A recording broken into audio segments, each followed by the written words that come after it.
Welcome to day 5 of crochet series in Telugu. ఈరోజు మనం half double crochet and double crochet నేర్చుకుందాం. First మనం half double క్రోషేతో start చేద్దాం. Hook మీద యాన్ని ఒక్కసారి చుట్టండి.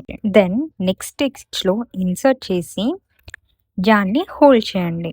మెల్లగా హుక్ని ఫ్లిప్ చేసి ఆ లూప్ని బయటికి తీయండి. ఇప్పుడు మనకి 3 లూప్స్ ఉంటాయి. ఆ 3 లూప్స్లో నుంచి మళ్ళొకసారి యాన్ని హోల్డ్ చేసి ఒకటేసారి ఆ లూప్స్ నుంచి బయటికి తీయాలి. ఇదే మన హాఫ్ డబల్ క్రోషే. ఇప్పుడు మనం డబల్ క్రోషే నేర్చుకుందాం. యాన్ని హుక్ మీద ఒకసారి చుట్టండి. దెన్ నెక్స్ట్ స్టిచ్లో ఇన్సర్ట్ చేసి లూప్ని బయటికి తీసుకురండి. ఇప్పుడు మనకి 3 లూప్స్ ఉంటాయి. అందులోంచి 2 లూప్స్ని మాత్రమే యాన్ ఓవర్ చేయాలి. అంటే మళ్ళీ యాన్ని తీసుకొని 2 లూప్స్లో నుంచి మాత్రమే బయటికి తీయాలి. అగైన్ ఇంకా 2 లూప్స్ మిగిలి ఉంటాయి. ఆ 2 లూప్స్ నుంచి మళ్ళా యాన్ ఓవర్ చేసి తీసుకురావాలి. ఇదే మన double crochet.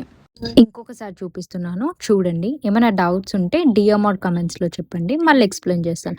Till then to follow for my day 5.